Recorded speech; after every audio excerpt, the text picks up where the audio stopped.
बिस्मिल्लाहिर्रहमानिर्रहीम। अस्सलाम वालेकुम नाज़रीन, आप यूट्यूब चैनल देख रहे हैं। मैं इमरान खान हूँ। अभी लाहौर से हमारे सहाफ़ी ज़ईम लगारी साहब पर जुल्म सितम जारी था और उन्हें सच बोलने की सज़ा दी जा रही थी। ख़ास तौर पे उन्होंने रिपोर्ट करने की जुर्रत की जो कायदे आज़म मोहम्मद अली जिन्ना के हवाले से पाकिस्तानियों ने उनके साथ इजहार यकजहती किया। वो इसलिए किया कि इस मरतबा 14 अगस्त पे कायदे आज़म मोहम्मद अली जिन्ना की बजाय मिलिट्री एस्टेब्लिशमेंट को सर पे उठाया गया। कायदे आज़म की तस्वीर लगाने की बजाय जर्नैलों की फ़ोटोज़ लगाई गई और इसके बाद कौम ने रिएक्शन दिया और लोग निकले कायदे आज़म की फ़ोटोज़ लेकर। उस इवेंट की कवरेज करने की वजह से ज़ईम लगारी साहब को गिरफ्तार कर लिया गया और उनके ऊपर जुल्म किया गया। अब एक और सहाफ़ी को इस्लामाबाद से गिरफ्तार किया गया। सहाफ़ी हैं खालिद जमील साहब, ये सीनियर जर्नलिस्ट हैं इस्लामाबाद में। इन्हें FIA साइबर क्राइम ने गिरफ्तार किया है और इन्होंने कुछ 3 जो आखिरी ट्वीट किए उनसे आपको आइडिया हो जाएगा कि इन्हें गिरफ्तार क्यों किया गया। ये कॉलम तो लिखा सुहेल बड़ाइच ने, खबरें दी सुहेल बड़ाइच साहब ने, गिरफ्तार कर लिया खालिद जमील साहब को। खालिद जमील साहब के आखिरी 3 ट्वीट अगर आप सुन लें तो आपको आइडिया हो जाएगा। एक ट्वीट उन्होंने जो आखिरी लिखा कि बात अब 2-4 साल के बच्चों की गिरफ्तारियों तक आ गई है, तो बेहतर है पाकिस्तान को बाज़ाब्ता सरकारी तौर पर खुली जेल डिक्लेयर कर दें। रोज रोज मुल्क और कौम की जग हसाई अच्छी नहीं लगती। ये ट्वीट नागवार गुजरा एस्टेब्लिशमेंट को। जो अगला ट्वीट है वो इन्होंने जवाब दिया DG ISPR के ट्वीट के जवाब में। यानी जो सुहेल बड़ाइच ने कॉलम लिखा उसके ऊपर DG ISPR का स्टेटमेंट है। फील्ड मार्शल सैयद आसिम मुनीर ने ब्रसल्स में किसी सहाफ़ी को इंटरव्यू नहीं दिया, कोई भी सियासी बात नहीं की, माफी वाली बात भी नहीं की। सुहेल बड़ाइच ने गैर जिम्मेदारी का सबूत दिया। अब इस पे खालिद जमील साहब लिखते हैं कि नानी ने कसम किया, बुरा किया, करके छोड़ दिया और बुरा किया। ये DG ISPR को उन्होंने एक मिसाल समझाई।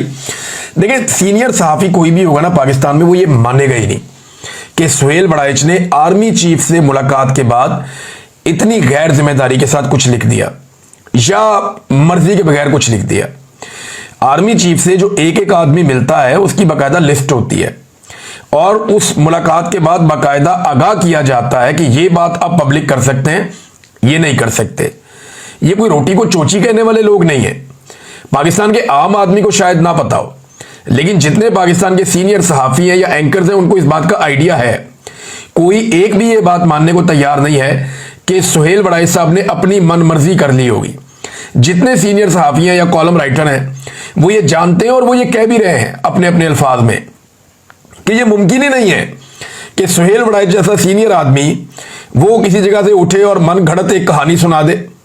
DG ISPR ने उनके ऊपर एक गलत इल्ज़ाम लगाया जो नहीं लगना चाहिए था। बहरहाल इसमें जो उनका आखिरी ट्वीट है खालिद जमील साहब का, जिसके बाद उन्हें गिरफ्तार किया गया, ये 3 ट्वीट्स मैं आपको बता रहा हूं। वो लिखते हैं सुहेल बड़ाइच ने तो वही लिखा जो उसे कहा गया। बंदे को वो बात ही नहीं करनी चाहिए जिस पर कायम ना रह सके और 6 रोज बाद तरदीद करनी पड़े। ये जनाब खालिद जमील साहब ने, और 6 रोज बाद तरदीद क्यों की? तरदीद आती तो पहले दिन आ जाती। तो अब सीनियर सहाफ़ी खालिद जमील साहब को भी अगवा कर लिया गया। बाद में पता चला जी उन्हें FIA लेकर चली गई है और अब उन्हें कानूनी कार्रवाई का सामना करना पड़ेगा। क्यों करना पड़ेगा? कि तनकीद नहीं सुन सकते इस वक्त पाकिस्तान के मिलिट्री एस्टेब्लिशमेंट के लोग। जो तनकीद की जा रही है उनके ऊपर खालिद जमील साहब ने जो की है या बाकी लोग जो कर रहे हैं, जो ज़ईम लगारी ने किया, जो बाकी सहाफ़ी करते हैं, तो सहाफ़त पाकिस्तान में एक जुर्म बना दी गई है और लगातार यही किया जा रहा है। सुहेल बड़ाइच साहब ने एक और कॉलम लिखा सोशल मीडिया पर, उन्होंने उसको जारी किया है और उन्होंने तस्हीह करने की कोशिश की है। मेरे ख्याल में सुहेल बड़ाइच साहब नाकाम रहे, मुकम्मल तौर पे नाकाम रहे हैं सफाई पेश करने में। मैं उनसे उम्मीद कर रहा था कि जितने वो पुराने आदमी हैं, जितना उनका तजर्बा है, मैं इससे बेहतर की उनसे उम्मीद कर रहा था, लेकिन वो कर नहीं पाए। नंबर 1, DG ISPR, जिन्होंने उन्हें DG ISPR ने उनके ऊपर एक्चुअली जो हमला हुआ वो तो DG ISPR ने किया ना, कि जाती मफाद की खातिर झूठ बोला, मन घड़त कहानी सुनाई, अपने से घड़ के कहानी सुना दी। तो सीनियर सहाफ़ी के लिए बड़ी एक तौहीन अमेज बात थी, लेकिन उन्होंने DG ISPR की तारीफ की इसके बदले में। लेकिन सारा अटैक उन्होंने PTI पे कर दिया या PTI के लोगों पे कर दिया या सोशल मीडिया पे कर दिया। भाई जिसने आपकी मंजी ठोकी है जिनसे मुलाकात करके आपने बात की और उसके बाद आपकी मंजी टूट गई, उधर आपकी जुबान ही नहीं चल रही, उधर आप बात ही नहीं कर रहे। लेकिन जो लोग उसकी निशानदेही कर रहे हैं वहां आप बात कर रहे हैं। देखिए, पीटीआई ने सुहेल वड़ाइच साहब को यह बात समझनी पड़ेगी, पीटीआई ने खबर देने पे सुहेल वड़ाइच साहब की कोई तनकीद नहीं की, कोई क्लास नहीं ली। सारी पीटीआई को अगर आप गौर से देखें, या जो लोग सुहेल वड़ाइच साहब पे सहाफियों में तनकीद कर रहे हैं उनको भी आप सुने, तो वो कहते हैं सुहेल वड़ाइच साहब खबर आपने बिल्कुल ठीक दी, जो आपने सुना वो आपने खबर दे दी। और उसकी तस्दीक ऐसे होती है कि गुज़िश्ता साल 7 मई 2024 को यही बात DGISPR ने अपने मुंह से कही हुई है, और मुख्तलिफ जगहों पे बार बार ये सारे लोग करते हैं। बेशुमार टाउट्स इससे पहले ये बात कर चुके हैं मीडिया के ऊपर, बार बार कह चुके हैं जनाब माफी मांगनी पड़ेगी, नाक रगड़नी पड़ेगी, जब तक माफी नहीं मांगेंगे तब तक नहीं छोड़ेंगे। ये बातें पहले बहुत लोग करते रहे, आप पहले आदमी नहीं है, ये ख्वाहिश भी है और ये बातें भी पहले होती रही हैं। ये बात करके आपने कोई गुनाह नहीं किया, आपने वही बताया जो आपने सुना, और कोई ये मानने को तैयार नहीं है कि आपने अपने से एक कहानी सुना दी, ऐसा हो नहीं सकता। लेकिन लोगों को आप पे एतराज ये है कि आपने उस ख्वाहिश की तकमील के लिए रास्ता बनाना शुरू किया। यानी नवाज शरीफ को आप कहते थे डट जाओ, इमरान खान को आप कहते हैं हट जाओ। ये जो आपका एक दोहरा मेयार है दोनों पॉलिटिकल पार्टीज के लिए, लोग इस पे परेशान हैं। इसके बारे में लोग ये कह रहे हैं। अब सुहेल वड़ाइच साहब अपने जो उन्होंने सफाई पेश की है, एक तो DGISPR के मामले में उन्होंने खामोशी इख्तियार की, ठीक है, उनकी अपनी चॉइस है। दूसरा, वड़ाइच साहब ने एक तरफ तो इमरान खान साहब को यू टर्न, ये कॉलम में ही कहा था ना अपने कि इमरान खान साहब एक यू टर्न ले लें, जो उनके बकौल बहुत अच्छे होते हैं, और माफी मांगने के आपने मशवरे दिए इमरान खान साहब को। एक तरफ सुहेल वड़ाइच साहब अपने नए कॉलम में कुछ और कह रहे हैं, पुराने कॉलम में कुछ और कह रहे हैं। पुराने कॉलम में सुहेल वड़ाइच साहब ने ख्वाहिश का इज़हार किया था कि इमरान खान साहब को यू टर्न लेके माफी मांग लेनी चाहिए, मुल्क की खातिर आगे बढ़ जाएं। लेकिन दूसरी तरफ अब जो कॉलम उन्होंने लिखा नया, इसमें उन्होंने कुछ ऐसी लाइनें शामिल की जो एस्टेब्लिशमेंट की नई लाइन है, जो अब टाउट्स बयान कर रहे हैं। 6 दिन की अच्छी तरह जब अवाम ने सफाई सुथराई कर दी, जब माफी का बेड़ा गर्क कर दिया, मैंने अवामी राय इकट्ठी की हुई है माफी के मामले पे, वो आपको अगले 1 आधे दिन में मैं सुनवाऊंगा, उसको एडिट कर रहा हूं मैं कि अवाम क्या कहती है माफी के मामले पर। तो दूसरी तरफ सुहेल वड़ाइच साहब अब ये कह रहे हैं कि मेरी मालूमात के मुताबिक मफामत, माफी और किसी मुआहदे की दूर दूर तक कोई गुंजाइश नहीं है। यानी एक तरफ एक बंदा कह रहा है कि जनाब ना कोई माफी होनी है, ना कोई मफामत होनी है, ना कोई मुआहदा होना है, इसकी दूर दूर तक कोई गुंजाइश नहीं है, ये मेरी इतला है, ये मेरी मालूमात है। लेकिन साथ ही वो बंदा कह रहा है जी फिर भी आप माफी मांग लें। ये अजीब नहीं लगता आपको सुनने में कि एक तरफ सुहेल वड़ाइच साहब कह रहे हैं कि ना माफी होनी है, ना मफामत होनी है, और ना किसी किस्म का कोई मुआहदा होना है, इसकी दूर दूर तक कोई गुंजाइश ही नहीं। दूसरी तरफ वही आदमी कह रहा है इमरान खान से कि जनाब मेरी ये ख्वाहिश है तो आप माफी मांग लें। यानी बगैर मुतालबे के और बगैर किसी फायदे नुकसान के सिर्फ सुहेल वड़ाइच साहब की ख्वाहिश पूरी करने के लिए इमरान खान साहब यू टर्न लेके माफी मांग लें। ये सुहेल वड़ाइच साहब बहुत अजीब लग रहा है। मैं आपसे इससे बेहतर की तवक्को कर रहा था कि आप बेहतर अंदाज में आएंगे। बहुत सारी और चीजें भी उन्होंने गलत की है, मेरा इतना टाइम नहीं है, तो आगे चलते हैं दीगर खबरों की तरफ। नाजरीन, जो शहरियार खान को गिरफ्तार किया गया था, अलीमा खान साहबा के जो बड़े बेटे हैं, अब तो छोटे को भी पकड़ लिया गया है, तो बड़े बेटे को जो गिरफ्तार किया गया था उनकी अहलिया ने कुछ सबूत पेश किए हैं।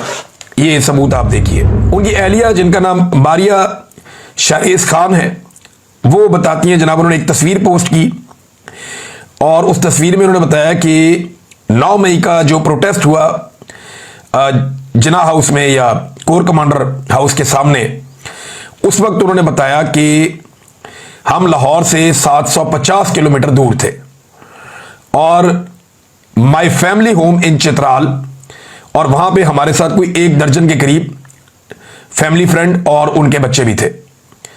यानी ये लोग मई के महीने में, ये याद रखिएगा आपके मई के महीने में होता क्या है, यहां पे चित्राल में एक फेस्टिवल होता है बड़ा शानदार किस्म का, लोग ये फेस्टिवल देखने जाते हैं, मैं भी गया हूं कई दफा। तो ये शायद उस चक्कर में गए हुए थे चित्राल में, और जो उनकी अहलिया है वो ये बता रही हैं, और उन्होंने साथ अपने मोबाइल फोन का रिकॉर्ड पेश किया। ये मोबाइल फोन है Apple iPhone 13 pro max, 13 pro ये मोबाइल है, और ये इसमें लिखा हुआ है कि मंगल का दिन 9 मई 2023 है, सुबह के 9:22 पे ये फोटो खींचा गया है और वाइड कैमरा इसमें इस्तेमाल किया गया है। सारी तफसीलात इसमें लगी हुई है और साथ मैप भी लगा हुआ है। तो उन्होंने वो सबूत पेश कर दिया, और ये जो डिजिटल फुटप्रिंट है ये आजकल मिल जाते हैं। उन्होंने बताया कि जिस वक्त 9 मई हो रहा था उस वक्त हम लोग 750 किलोमीटर दूर थे। अब अगर ये आए हैं तो किसी फ्लाइट से ही आए होंगे ना, तो कोई सबूत देना पड़ेगा, किसी फ्लाइट का सबूत देना पड़ेगा। कोई आदमी जब फ्लाई करता है तो जहाज का रिकॉर्ड होता है, कोई टिकट होता है, कोई और चीज होती है, और वो हमेशा अवेलेबल रहता है, तो गवर्नमेंट वो निकाल सकती है। लेकिन ऐसी कोई चीज मौजूद नहीं। सब लोग ये जानते हैं कि ये फैमिली चित्राल में मौजूद थी, और इसके बाद भी 9 मई के बाद भी ये चित्राल में मौजूद रहे, और बाद में ये वापस आए थे। लिहाजा शहरेज को जो है वो गलत किया, गिरफ्तार करके उसके साथ ज्यादती की गई है। और अलीमा खान साहिबा ने अब इसके ऊपर बैन अल-अक़वामी चैनल को भी इंटरव्यू दिया, और जो बातें उन्होंने की हैं, कुछ बातें बड़ी सख्त उन्होंने कही। एक माँ है, उसके साथ जो हो रहा है, उन्होंने कहा जी इमरान खान एक जबरदस्त इंस्पिरेशन है। जो इंटरव्यू उन्होंने दिया वो दिया मैरियो नोफेल को। ये वही सहाफ़ी है जिन्होंने इमरान खान के दोनों बेटों का इंटरव्यू भी किया था, जो पहला इंटरव्यू उनका हुआ था। उन्होंने कहा जी इमरान खान एक जबरदस्त इंस्पिरेशन है, लोग उनके अज़म और हिम्मत को देखकर दंग रह जाते हैं। कोई भी चैलेंज आए वो उसे चैलेंज समझकर कबूल करते हैं। उन्होंने पार्टी से मुलाकातें रोकी ताकि कोई पैगाम अंदर ना जा सके, मगर ये उनकी अपनी घबराहट है। ये लोग हौसले तोड़ नहीं रहे बल्कि हौसले बढ़ा रहे हैं। पाकिस्तानी हर आजमाइश और मुश्किल के बाद मजीद मजबूत हो रहे हैं। हम तारीख बनते हुए देख रहे हैं। साथ ही अलीमा खानम साहिबा ने यह भी बताया कि छोटे बच्चों को सिर्फ मिठाई तकसीम करने पे गिरफ्तार किया जा रहा है। यह बड़ा अफसोसनाक वाकया ये भी बताया। फिर उन्होंने बताया कि एक भी फौजी शहीद नहीं हुआ 9 मई को, बल्कि दर्जनों पाकिस्तान के शहरी जो हैं वो गोलियां लगने से 9 मई को शहीद हो गए, और उनमें ज्यादातर वो मुजाहिरीन थे जो एहतजाज कर रहे थे और इमरान खान साहब के हमायती थे। तो अलीमा खानम साहिबा ने बड़ी तफसील के साथ ये इंटरव्यू दिया। और एक चीज और मैं आपके सामने रखता हूं कि अलीमा खानम का ये इंटरव्यू सेम टाइम में जब शेयर किया मैरियो नोफेल ने, तो ये लगभग उस वक्त इस इंटरव्यू को 1,32,000 अफराद देख रहे थे। आप अंदाजा करें, ये खानदान या ये पॉलिटिकल पार्टी, इससे लोगों को कितनी उम्मीद है कि 1.5 लाख शख्स लाइव देख रहा है इमरान खान की बहन को। तो इमरान खान कहां खड़ा होगा मकबूलियत में, अंदाजा कीजिए आप। तो इमरान खान की बहन के साथ 1.5 लाख लोग, अंग्रेजी का उनका एक इंटरव्यू चल रहा है, वो देख रहे हैं दुनिया में। ये फैमिली इस वक्त एक पॉलिटिकल रियलिटी है, आप इससे भाग नहीं सकते। इन लोगों ने पाकिस्तान की एस्टेब्लिशमेंट को नाकों चने चबवा दिए हैं, ये आपको तस्लीम करना पड़ेगा। मेरा चैलेंज है पाकिस्तान के वजीर आजम को, सदर को, आर्मी चीफ को, फील्ड मार्शल को, सबको, DGISPR को, करें अंग्रेजी में एक प्रेस कॉन्फ्रेंस, या इसी मैरियो नोफेल को एक इंटरव्यू दे दें, देखें कितने लोग लाइव आपको देखते हैं। मुझे नहीं लगता 10,000 लोग भी होंगे। अगर खुद भी इकट्ठे कर लेंगे तो 10-15 हज़ार लोग से ऊपर नहीं जाएंगे। तो ये एक रियलिटी है, और यही तकलीफ देती है पाकिस्तान की मिलिट्री एस्टेब्लिशमेंट को कि हमें एक आम आदमी, एक आम पाकिस्तानी कैसे चैलेंज कर सकता है। कोई कैसे हमसे आगे निकल गया, कोई कैसे अवाम की नजरों में हमसे बेहतर हो गया, कोई कैसे कौम का हीरो बन गया, और हम कैसे विलन बन गए। ये मिलिट्री एस्टेब्लिशमेंट की कहानी है, और उनकी गलतियों की वजह से ये सब कुछ हुआ। जब आप खुद को खुदा समझना शुरू कर देते हैं ना, तो ऐसी चीजें हो जाती हैं। इमरान खान की दूसरी बहन ने कहा कि, और वो दीवारें फलांगने की बात कर रहे थे कि घर के अंदर दाखिल हो गए, भी अगर बेटे को गिरफ्तार करना था तो आप दरवाजे पे बुला लेते, बुला के गिरफ्तार कर लेते। लेकिन बड़ी तादाद में लोग अंदर घुस जाते हैं बंदूकें लेकर, और जाकर वहां पे बच्चों और बीवी के सामने गन पॉइंट पे घसीट के लेकर जाते हैं। तो ये अनफॉर्चुनेट है, ज्यादती है। देखिए, अगर जमान पार्क की या मॉडल टाउन की या इमरान खान की फैमिली और उनके घरों की आज दीवारें फलांगी जा रही है ना, तो दीवारें रायवेंड की और मॉडल टाउन की भी इतनी ऊंची नहीं है, कल को वो भी फलांगी जा सकती हैं। तो सियासतदान जो हैं वो आज तो तस्मों के साथ लटके हुए हैं, उन्हें समझ नहीं आ रही। आज तो बूट पॉलिश कर करके उनकी आंखों में पॉलिश भर गई, उन्हें नजर नहीं आ रहा कुछ भी। लेकिन ये अपने अंजाम को दावत दे रहे हैं, और ये अपने कल को यानी अंजाम को भूल गए हैं कि लोग इनके साथ क्या करेंगे। जितना जुल्म और बर्बरियत ये कर रहे हैं, एक स्टेप और आगे जा रहे हैं, और कल जब ये सब कुछ बाकी जमातों के साथ होगा तो वो रोएंगे और कोई सुनेगा भी नहीं। लोग कहेंगे ये तो हमने पहले होता हुआ देखा था, ये कौन सी कोई चीज पहली मर्तबा हो रही है। तो एक दफा मुझे याद है अच्छी तरह, इमरान खान साहब ने, उनकी पार्टी ने बल्कि इसके ऊपर डिस्कशन की थी कि हम जाती उमरा भी जाके एहतजाज करेंगे। यानी हम बाहर जाएंगे वहां एहतजाज करेंगे, करप्शन के मामला थे। तो उस वक्त पाकिस्तान के पूरे मीडिया में मातम शुरू हो गया था कि भाई चादर और चार दीवारी, नवाज शरीफ का घर है तो बाकियों के भी घर हैं, किसी के घर जाने का आज तक कभी किसी ने सोचा ही नहीं। इस जमात ने पाकिस्तान में सियासत को ये कर दिया, वो कर, वो बड़े बड़े लोगों ने लेक्चर दिए थे पाकिस्तान के टीवी चैनल्स पे सिर्फ इस बात पे कि जाती उमरा के इलाके में एक एहतजाज करना था। लेकिन आज इमरान खान के घर का दरवाजा तोड़ा जाता है, चादर और चार दीवारी का बार बार तकद्दुस पामाल किया जाता है। और इमरान खान तो सियासत कर रहे हैं, बेशुमार ऐसे लोग जो सिर्फ इमरान खान को सपोर्ट करते हैं, सियासत में कोई ज्यादा भी नहीं है, उनकी चादर और चार दीवारी का तकद्दुस पामाल किया गया, उनके घर को तोड़ा गया, उन्हें तकालीफ दी गई और यह लगातार किया जा रहा है और हम होता हुआ देख रहे हैं। शाहिद खटक साहब हैं, उन्होंने एक बात की है इस सारे मामले को लेकर। उन्होंने कहा जी हलीमा खान के बेटों की गिरफ्तारी के खिलाफ अब तक सियासी कमेटी, कोर कमेटी या पार्लिमानी कमेटी समेत तमाम ओहदेदार जिनके पास पार्टी फैसलों का इख्तियार है, उन्होंने कोई इजलास क्यों तलब नहीं किया, एहतजाज की कॉल क्यों नहीं दी। अब तक पार्टी में इमरजेंसी हालात होने चाहिए थे और आपकी कमजोरियों का जवाब जो है लोग हमसे सवाल करते हैं बाद में। आखिर कब तक हम खामोश तमाशाई बने रहेंगे, ये सवाल उन्होंने उठाया। देखें, पाकिस्तान तरीके इंसाफ जुल्म का लेवल बढ़ता जा रहा है, बढ़ता जा रहा है, बढ़ता जा रहा है। लेकिन मुझे लगता है कि शायद बहुत सारे लोगों की ये सोच है कि अभी तो उस पर हो रहा है, मेरे पे तो नहीं हो रहा ना, मैं अपने आप को बचाऊं। तो ये अल्टीमेटली ये आप सबके साथ होगा, एक वक्त आएगा। मुझे अच्छी तरह याद है काशिफ अब्बासी साहब ने एक दिन मुझे समझाया कि इमरान टोन डाउन हो जाओ थोड़ा। बड़े भाई हैं, बड़े प्यार से समझा रहे थे, मुझे कह रहे थे इमरान आप देखो ना यार, थोड़ा टोन डाउन हो जाओ प्लीज। आप सख्त अल्फाज इस्तेमाल करते हैं, आपका लहजा बातों का सख्त होता है, तो थोड़ा आप अपने आप को बड़े प्यार से, और मेरे भले के लिए वो, क्योंकि मेरा अच्छा ही सोच रहे होंगे। तो मैंने उन्हें कहा था, मैंने कहा काशिफ भाई ऐसा हो नहीं सकता, इनकी ब्रेक कहीं नहीं लगनी, ये एक वक्त आएगा आपके पीछे भी आएंगे। और आप हालांकि मेरे से बहुत बेहतर है, बड़े अच्छे तरीके से आप करते हैं चीजों को, आप कोशिश भी करते हैं क्योंकि ऐसी चीज आपके ना हो जो आप ही के। लेकिन हुआ क्या, काशिफ अब्बासी साहब का भी प्रोग्राम बंद पड़ा हुआ है।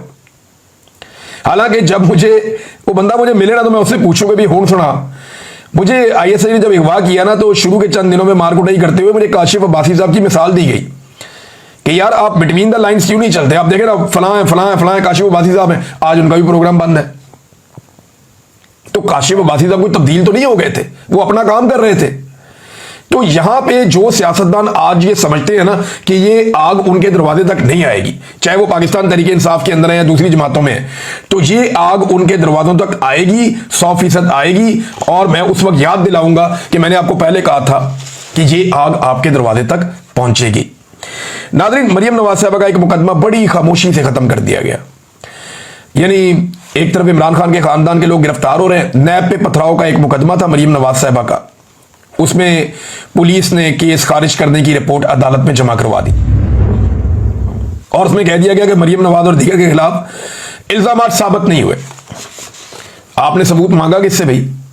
मैं उस दिन नैब के दफ्तर के अंदर था और मैं रिपोर्टिंग के लिए गया था, मैं कुछ चीजें कलेक्ट कर रहा था, कुछ डॉक्यूमेंट मुझे चाहिए थे, मैं देखना चाह रहा था।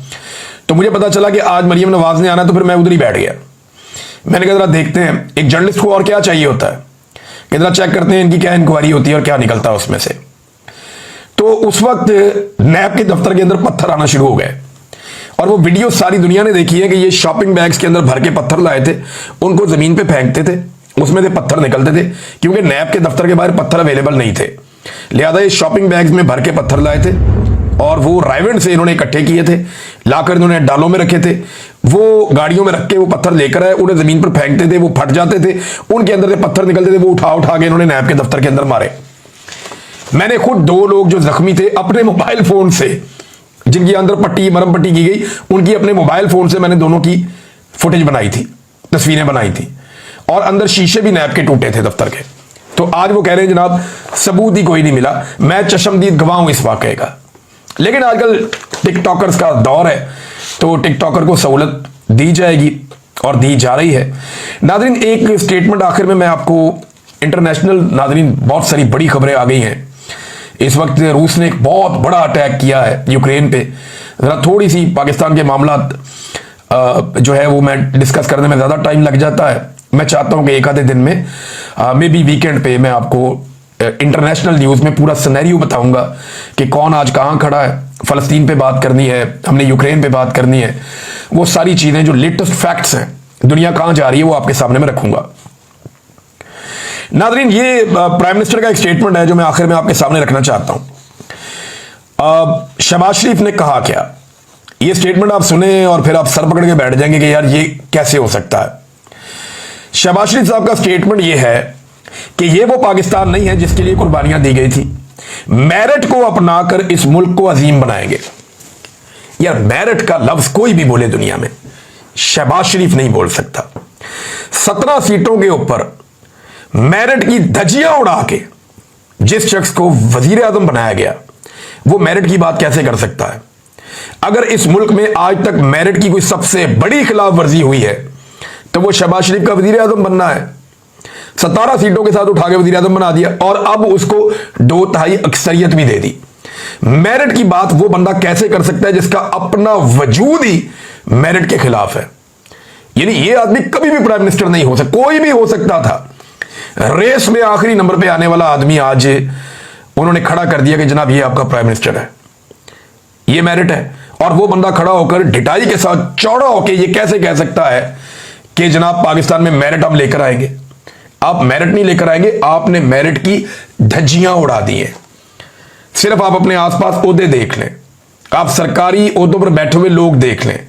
मेरिट की आपने ऐसी ऐसी खिलाफ वर्जी की है कि हर महकमे में लाके आपने रिटायर्ड जर्नल बैठा दिया है और मेरिट की धज्जियां उड़ा दी हैं। अब तक इतनी, अपना ख्याल रखिएगा, अपने चैनल का भी अल्लाह हाफिज़।